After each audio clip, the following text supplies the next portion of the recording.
Vem, Senhor Jesus. Vem, Senhor Jesus. Este é o título da mensagem dessa noite. Mensagem que encerra, portanto, a série de mensagens expositivas sobre o livro do Apocalipse.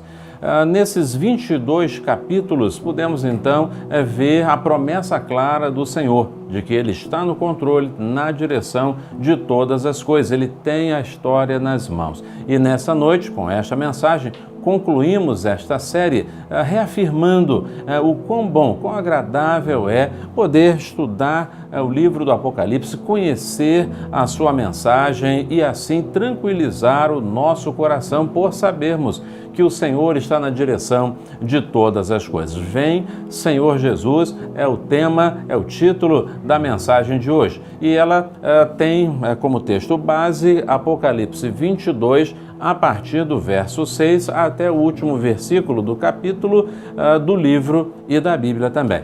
Vamos ler a palavra do Senhor? Diz assim, Apocalipse 22, a partir do verso 6. E disse-me, estas palavras são fiéis e verdadeiras.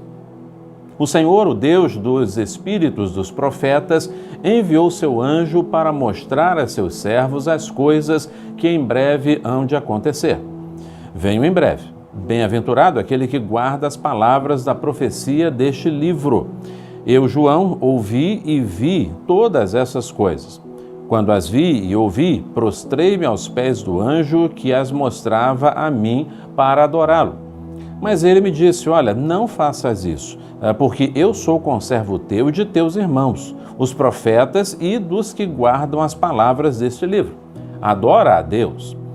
Ele me disse ainda, não guardes as palavras da profecia deste livro, porque o tempo está próximo. Quem é injusto, continue na injustiça. Quem é impuro, continue na impureza. Quem é justo, continue praticando a justiça. E quem é santo, continue se santificando. Venho em breve e trago a recompensa com a qual retribuirei a cada um segundo a sua obra. Eu sou o Alfa e o Ômega, o primeiro e o último, o princípio e o fim. Bem-aventurados os que lavam suas roupas para que tenham direito à árvore da vida e possam entrar na cidade pelas portas. Ficarão de fora os cães, os feiticeiros, os adúlteros, os homicidas, os idólatras e todo o que ama e pratica a mentira. Eu, Jesus, enviei o meu anjo para vos testemunhar essas coisas, em favor das igrejas. Eu sou a raiz e a geração de Davi, a resplandecente estrela da manhã. O Espírito e a noiva dizem, vem. E quem ouve, diga, vem. Quem tem sede, venha. E quem quiser, receba de graça a água da vida. Dou testemunho a todo o que ouvir as palavras da profecia deste livro. Se alguém lhes acrescentar alguma coisa, Deus lhe acrescentará as pragas escritas neste livro. E se alguém tirar alguma coisa das palavras desta profecia, Deus lhe tirará a sua parte da árvore da vida e da cidade santa descritas neste livro. Aquele que dá testemunho dessas coisas diz, certamente venho em breve. Amém. Vem, Senhor Jesus. A graça do Senhor Jesus esteja com todos. Amém. Vem, Senhor Jesus. Vem, Senhor Jesus. Este é o tema, a mensagem final, portanto, da série expositiva do livro do Apocalipse. Quando olhamos para este ano, ano 2020, nós podemos com toda certeza dizer que esse foi o ano mais diferente, o ano mais turbulento, o ano mais nebuloso da história de nossas vidas. Com toda certeza, independente da sua idade, você nunca passou por um ano como esse. Um ano com incertezas, com dificuldades, com mudanças repentinas em vários cenários de nossa vida. Um ano em que a cada dia, a cada semana esperávamos notícias novas de mudança do quadro, de novas expectativas, de voltarmos à condição anterior, de que, quem sabe até mesmo, tudo isso não passasse de um grande pesadelo e que seríamos acordados a qualquer momento com a nossa vida exatamente do jeito que estava antes dessa pandemia. Mas a cada manhã acordávamos e temos acordado e temos dito o seguinte: isso é verdade, o ano está completamente diferente, nós estamos vivendo uma realidade completamente inédita. Não só para nós que pertencemos a este tempo, mas com toda certeza em muitas décadas e quem sabe até em alguns séculos não tivemos um ano tão cheio de incertezas, isso numa escala global. Para todos, não só para mim, para você que habita e mora aqui em Teresópolis ou no estado do Rio de Janeiro ou em alguma outra parte do Brasil ou mesmo do mundo, porque foi algo que alcançou o mundo inteiro, todas as pessoas em todos os lugares. Embora não tenhamos muitas certezas, nem mesmo do fim de fato desta situação toda, embora não saibamos o que vai acontecer amanhã ou depois, embora não saibamos que notícias vamos receber daqui a pouco, quando terminado o culto, ligarmos a nossa televisão para assistirmos alguma coisa ou acessarmos as nossas redes sociais, os portais de notícias, enfim, embora não saibamos exatamente o que vai acontecer daqui a pouco, temos uma certeza, e é a certeza que o livro do Apocalipse traz para nós. A história continua nas mãos do Senhor. O Senhor continua governando todas as coisas. Nada, absolutamente nada, saiu do controle do Deus Todo-Poderoso. Ele está na condução de todas as coisas. E tudo que está acontecendo, todas as circunstâncias ao nosso redor apontam para uma única direção: o grande dia do Senhor, o grande dia do encontro eterno com o Senhor, o nosso Deus. É disso que o livro do Apocalipse trata desde o seu início até o final. Desde o início, quando João, preso na ilha de Patmos, exilado por causa da fé em Jesus Cristo, sozinho, num dia de domingo, pôde receber a visita do Senhor Jesus, mostrando para ele que ele estava vivo, que ele continuava Senhor. E para assegurar isso a João e para a igreja do Senhor, que naquele momento estava sendo terrivelmente perseguida, terrivelmente maltratada, terrivelmente oprimida e sofrendo torturas diversas, o Senhor Jesus então revela, ele abre todo o seu plano para mostrar aos cristãos daqueles dias e a nós nos dias de hoje e a todos os cristãos que ainda virão, que ele está no controle de toda a história. E que nesse controle da história implica a sua vitória sobre o mal, implica a vitória sobre o pecado, sobre a morte, sobre Satanás. E ele descreve exatamente como tudo isso vai acontecer, mostrando então que chegará o grande dia da igreja encontrar-se com o seu Senhor para todo o sempre. Talvez ao longo desta série expositiva você tenha tido a expectativa que em algum momento eu pudesse dizer assim: hoje eu vou revelar o dia da volta de Jesus, não é isso? Mas se eu ameaçasse fazer isso, você deveria imediatamente dizer: não quero ouvir isso, porque não é verdade. E é exatamente isso. Ninguém pode determinar o dia exato da volta do Senhor, porque isto, conforme o próprio Senhor Jesus disse, ao ser assunto aos céus, em Atos capítulo 1, ele deixa claro que este é assunto de Deus. Somente Deus sabe, ele não vai revelar a ninguém, a não ser na hora exata em que ele disser: é agora. Então, quando paramos para pensar na volta do Senhor, nós devemos ter a firme certeza de que tudo está no controle do Senhor. Ele sabe o dia e a hora. E a nós cabe conhecer o seu plano, a sua vontade e viver em vigilância diante dele. E é exatamente sobre isso que o texto fala ao nosso coração. Quando nós olhamos para essa última sessão do Apocalipse, alguns destaques precisam ser feitos. Primeiramente, o livro mostra João, mais uma vez, numa conversa com o anjo que o está guiando ao longo de todo esse processo de revelação e daquilo que Deus estava realizando nos céus e na terra. Então, este anjo fala para João o seguinte: estas palavras são fiéis e verdadeiras. essas palavras que você ouviu, as palavras que foram registradas, portanto, por João, são fiéis e verdadeiras. Tudo aquilo que Deus fala, tudo aquilo que Deus apresenta é verdade. Muito embora para muitos possa parecer algo impossível, possa parecer uma sucessão de mitos, possa parecer para muitos que está havendo uma demora muito grande. Pedro já disse na sua carta, na sua segunda epístola, que muitas pessoas já nos seus dias estavam dizendo: está demorando muito a volta de Jesus, não vai acontecer nada, não é isso? E Pedro então os advertia que, embora parecesse tardio, a questão não é essa, a questão é que Deus tem o seu relógio e Ele tem todo o seu processo, como vimos aqui. E chegará o momento, a hora certa, mas tudo que João ouviu e registrou são palavras fiéis e verdadeiras. E por que são fiéis e verdadeiras? Porque elas provêm do Senhor, o Deus dos espíritos dos profetas. Da mesma maneira que Deus falou aos profetas no passado, é isso que o texto quer dizer, o mesmo Deus que falou aos profetas do passado é o mesmo Deus que está falando agora, que falou agora e continua falando com João também. O Senhor, o Deus dos espíritos dos profetas, enviou o seu anjo para mostrar a seus servos as coisas que em breve acontecerão. Sim, João é lembrado e nós também somos lembrados da iminência da volta do Senhor Jesus.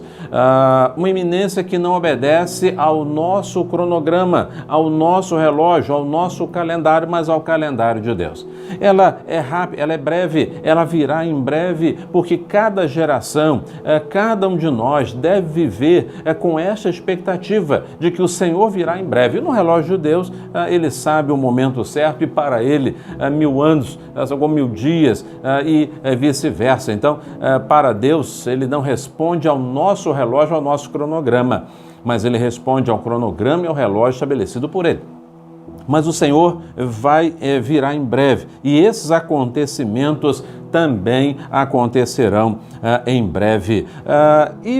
O Senhor então reafirma, venho em breve. Os acontecimentos acontecerão em breve. E ele diz, venho em breve. O Senhor Jesus disse em alguns momentos, que ele viria como ladrão, que a sua volta seria inesperada, que era necessário estar atento e vigilante, era necessário estar apercebido, vestido adequadamente para aguardarmos a volta dele, a volta do Senhor. E ele diz então, portanto, uma vez que essas palavras são fiéis e verdadeiras, que essas coisas vão acontecer em breve e que o Senhor virá em breve, então feliz, bem-aventurado aquele que guarda as palavras da profecia deste livro. E aí, mais uma vez, enfatizamos o que destacamos lá no início, quando mostramos que há uma mesma ideia em guardar as palavras é o mesmo que obedecer. Guardar é obedecer. Então, feliz é todo aquele que guarda, isto é, que obedece às palavras deste livro. Querido Senhor, dá como certa a sua vinda, como certo o seu retorno. Não estabelece datas, mas deixa claro a necessidade de estarmos preparados, obedecendo à voz do Senhor. E aí, mais uma vez, João comete um erro, né? João estava tão extasiado que ele comete o mesmo erro, né, pela segunda vez. Ele erra mais uma vez quando João relata da seguinte maneira, mas eu, João, ouvi todas essas coisas e quando as vi e ouvi, prostrei-me aos pés do anjo. Ora, João, naquele momento tão extasiado, ele se dobra mais uma vez. Lembra que ele fez isso anteriormente? Ele se dobra ali diante do anjo com a expectativa ali de adorá-lo, de adorar aquele anjo, né? Embora soubesse que somente Deus deve ser adorado, mas João naquele momento ele compartilha, né? Tenta compartilhar o seu coração em adoração também para com aquele anjo. E o anjo novamente o repreende, e o anjo diz assim, olha, não faças isso, porque eu sou conservo teu e de teus irmãos, os profetas, e dos que guardam as palavras deste livro. Adora a Deus. Querido, essa é uma recomendação muito especial, fundamental para o nosso coração. A adoração somente a Deus. Muitas vezes temos dividido ou corremos o risco de dividir a nossa adoração. Não apenas a ídolos materiais, a ídolos que são colocados como fonte de nossa adoração, mas a tudo aquilo que possa tomar o primeiro lugar do Senhor na vida. Isso se constitui, portanto, ato de adoração àquilo ou àquele que não é Deus. O Senhor, então, nos recorda e nos recomenda: adora somente a Deus. Devemos adorar unicamente ao Senhor. Não a anjos, não a nossos irmãos do passado, não a qualquer templo, ou um pastor, ou um líder religioso, não. Devemos adorar apenas a Deus. E dá uma outra orientação muito especial: não guardes as palavras da profecia. Esta profecia, esta palavra precisava ser anunciada. E por que ela precisa ser anunciada? Porque ela deixa claro a derrota do inimigo de nossas almas. A Rita Mers, escrevendo no seu livro A Visão Panorâmica da Bíblia, ela deixa em dado momento um destaque interessante quando ela diz que os dois livros mais perseguidos e menos lidos das Escrituras, justamente o livro de Gênesis e o livro do Apocalipse. São os livros que o inimigo de nossas almas mais tenta dificultar a leitura, por uma razão muito simples. Porque no Gênesis nós vemos o começo de todas as coisas e ali nós vemos quem é que dá o começo a todas as coisas, que é o Senhor. Num tempo de tantas contestações a Deus, num tempo em que tantas pessoas tentam de toda maneira descaracterizar a presença de Deus, a ação criadora de Deus, então o livro de Gênesis é lançado para trás, lançado para as sombras, para que não se tenha esse entendimento claro de que Deus é o Senhor e é o Criador de todas as coisas. Vemos também no livro do Apocalipse a origem da queda, a origem de tudo isso que estamos vivendo hoje. O inimigo de nossas almas, a serpente induzindo o ser humano para o afastamento de Deus. Então, o inimigo de nossas almas não quer que as pessoas conheçam e nem saibam, dificulta ao máximo que essas palavras sejam lidas, sejam cridas e sejam guardadas no coração. E o Apocalipse, por uma razão muito simples, pelo fato de que nele há a certeza da derrota do inimigo de nossas almas e da vitória do Senhor. Por isso, o livro do Apocalipse é tão perseguido, tantas representações indevidas são lançadas contra ele, para desmotivar você a conhecer o destino final e certo que Deus já estabeleceu. Essas palavras precisam ser anunciadas. Não guardes as palavras da profecia. Até porque o tempo está próximo. Se o tempo está próximo, muitas pessoas mais precisam conhecer o fim, conhecer como será e saber que o Senhor continua e continuará no controle de todas as coisas. Há uma advertência muito séria, pois o Senhor, então, deixa claro que é um momento, é um tempo para definir a nossa vida. Você já definiu a sua vida, meu querido ou minha querida, você que está me acompanhando? Verso 11 diz assim: quem é injusto, continue na injustiça. Quem é impuro, continue na impureza. Agora, quem é justo, continue praticando a justiça, e quem é santo, continue santificando. Definição. O Senhor Jesus disse que não veio trazer paz, ele veio trazer a espada. Quando ele fala da espada, é um marco divisório. Então, é um marco divisório. Os que estão aqui, os que estão do lado de cá. Os que estão do lado de cá estão comigo, os que estão do outro lado não estão comigo. Quem não é comigo é contra mim. O Senhor deixa isso muito claro, e é por isso que o Senhor Jesus diz que ele não veio trazer a paz, não veio trazer a espada, filho contra pai, pai contra filho, pessoas uns contra os outros. Por quê? Porque há necessidade de uma definição muito clara. Ou estamos com o Senhor ou longe do Senhor. Nessas últimas semanas temos ficado chocados com tantos escândalos envolvendo líderes evangélicos ou pessoas de destaque na comunidade evangélica. Mãos ensanguentadas, mãos que estão colocando coisas ilícitas, induzindo, envergonhando o nome do Senhor, crimes horrendos, situações que mostram claramente que ali não existe uma fé verdadeira, genuína em Cristo Jesus. E o que o Senhor está dizendo é que é injusto, então que continue na sua injustiça. Mas aquele que é justo, continue praticando a justiça, continue se santificando. O que temos de fazer em dias como os de hoje não é abandonar a fé, não é dizer que tudo está perdido, mas o que temos de fazer é continuar com o nosso testemunho, com o nosso compromisso com Jesus Cristo. Ainda que pastores e pastoras deem o pior de todos os testemunhos, ainda que envergonhem e joguem lama no Evangelho de Jesus Cristo. Cada um de nós, cada um de per si, tem, portanto, a responsabilidade de manter o seu testemunho, a definição da sua vida. Se é justo, continue na justiça, há uma recompensa para isso. Quem é justo e santo, continue se santificando. Esta é a ordem, esta é a definição do Senhor. Queridos, quando o coração só está inclinado para as coisas mais, é um péssimo sinal. Para onde o seu coração está inclinado? Para a injustiça, para a impureza ou para a justiça e a santidade? Querido irmão, querida irmã, o livro do Apocalipse nos lembra a necessidade de uma definição, de um compromisso real com o Senhor, porque Ele virá. Estas coisas em breve acontecerão e eu virei em breve. E o texto avança, ele diz assim: venho em breve. Veja bem, a ênfase desse texto, desse trecho é todo o tempo. Eu venho em breve, eu estou voltando, eu estou chegando. Venho em breve, verso 12, e trago recompensa.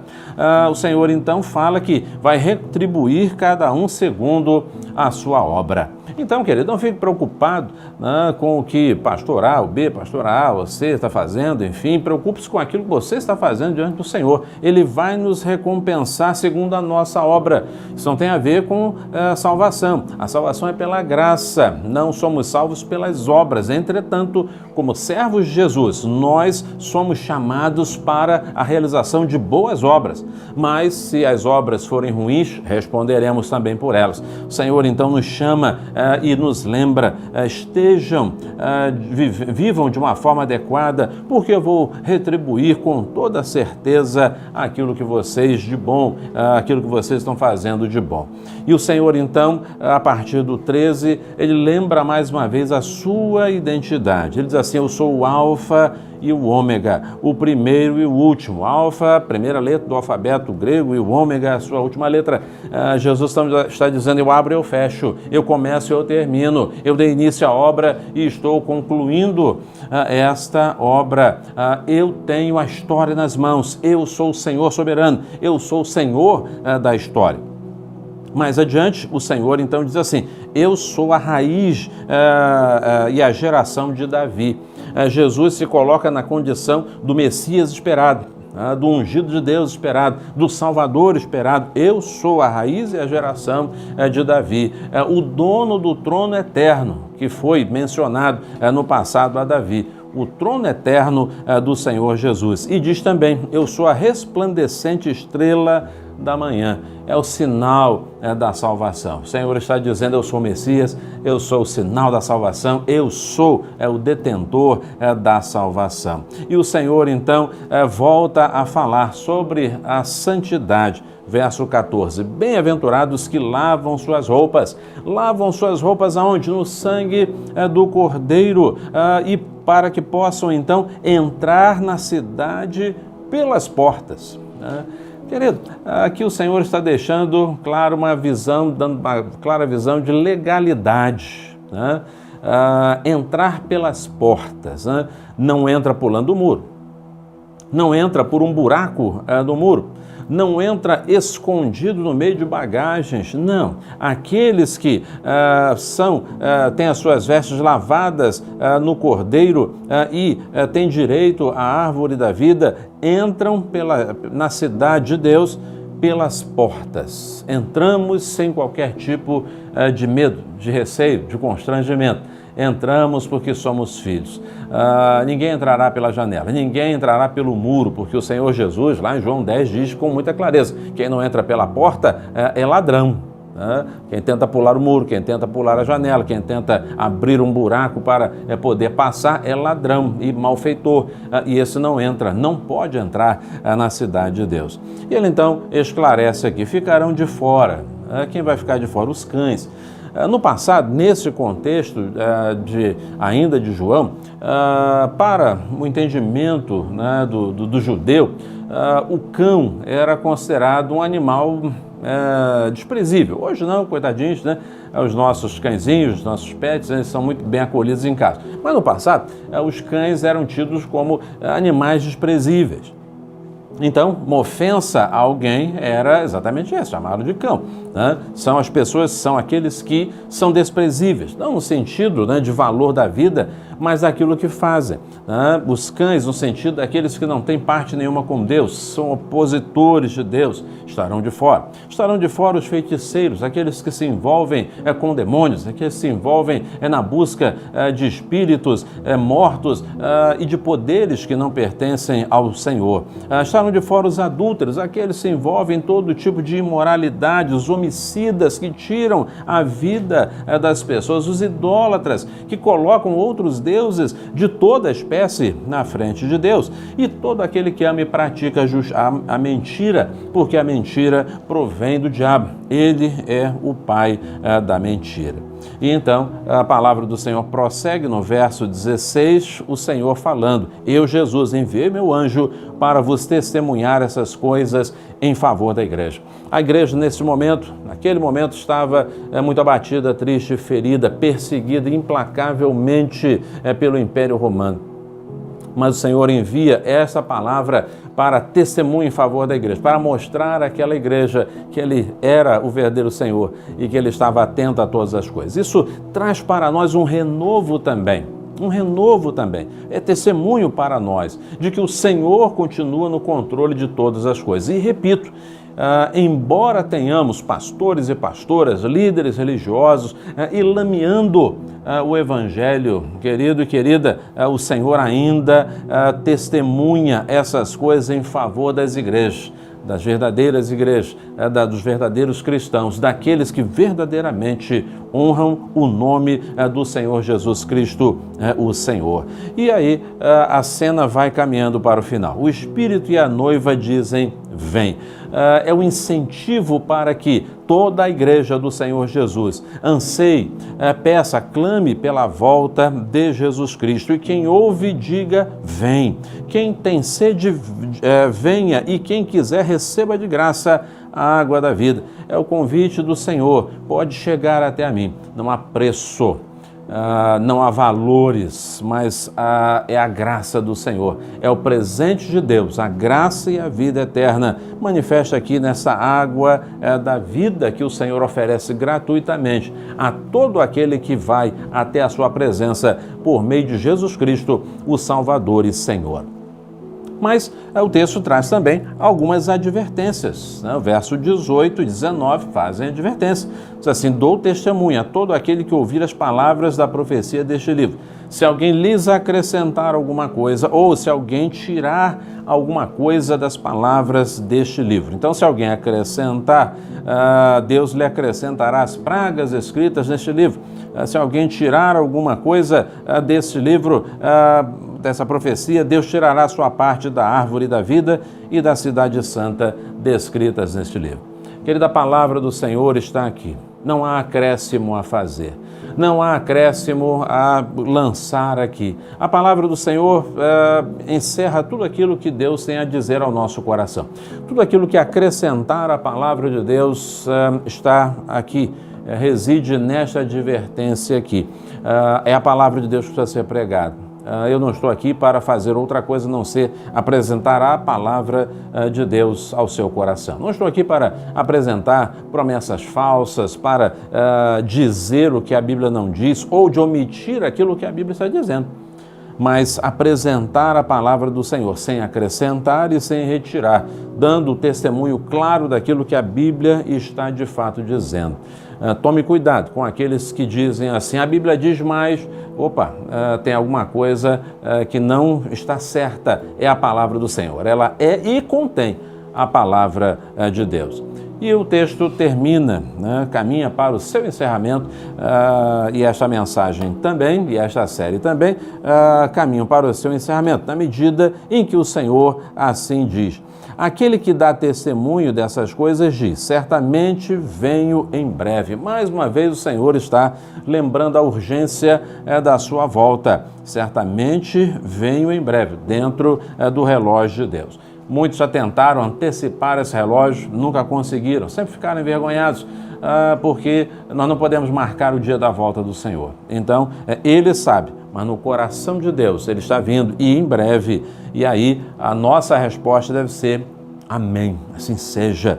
Vem, Senhor Jesus. Essa deve ser a minha e a sua resposta. Vem, Senhor Jesus. Vem, a minha vida e o meu coração estão prontos para a vinda do Senhor. Sua vida está pronta, preparada para a volta do Senhor? E no verso 21, o que fecha este capítulo, o livro e a Bíblia, o texto nos diz assim: a graça do Senhor Jesus esteja com todos. Que promessa boa, que bênção maravilhosa. É ter a graça do Senhor repousando sobre a nossa vida, a graça salvadora, o preço pago pelo Senhor Jesus na cruz do Calvário, o presente imerecido que recebemos da parte do Senhor. Que a graça do Senhor Jesus esteja com todos, com a sua vida e com a minha vida também, por Jesus ser o meu e o seu Salvador, por termos a nossa vida depositada nas mãos do Senhor, por não dependermos das nossas obras, mas da obra realizada pelo Senhor Jesus na cruz do Calvário. A graça do Senhor Jesus esteja com todos. Querido, este ano, conforme disse no início, tem sido um tempo difícil. Mas Lopes diz assim, o conhecimento de que vamos morar no céu deve mudar nossa vida aqui e agora. A garantia do céu deve nos levar não ao descuido espiritual, mas a uma vida plena e abundante aqui e agora. Devemos viver, apesar de um ano tumultuado, cheio de conflitos, de lutas, e ainda essas indefinições não terem acabado. Isso não pode tirar a nossa fé, não pode tirar a nossa esperança, não pode tirar a nossa certeza de estarmos com o Senhor. O fato de não podermos estar plenamente no nosso templo adorando ao Senhor não faz diferença, porque estamos na presença de Deus, ainda aqui em casa, ainda aqui distante do templo e dos irmãos, ainda estamos em casa recebendo a visita do Senhor Jesus. Lembra que João estava sozinho, exilado e proibido de receber visitas lá na ilha de Patmos? Ainda assim, o Senhor foi lá e o visitou. Temos a certeza da presença do Senhor. Então, isso deve nos incentivar, nos motivar a prosseguir em nossa fé, a viver uma vida tal que estejamos preparados para o grande dia, o dia da volta do Senhor. Sendo ela hoje, amanhã, daqui a 10 anos, 20, 50 anos, não importa, o Senhor virá. E devemos estar prontos, preparados, dizendo sempre, vem, Senhor Jesus. Sua vida já está guardada em Cristo Jesus? Você já entregou a sua vida, seu hoje, seu amanhã, sua eternidade a Jesus? Caso não, esse é o momento para você fazer isso, para você dizer no seu coração, Senhor, aqui está a minha vida, aqui está o meu coração, minha eternidade. Eu entrego a minha vida em Tuas mãos. Eu reconheço que sou pecador, que estou longe de Ti, mas que por Jesus eu posso voltar à Tua presença e eu quero Jesus em minha vida e em meu coração. Eu quero orar por você.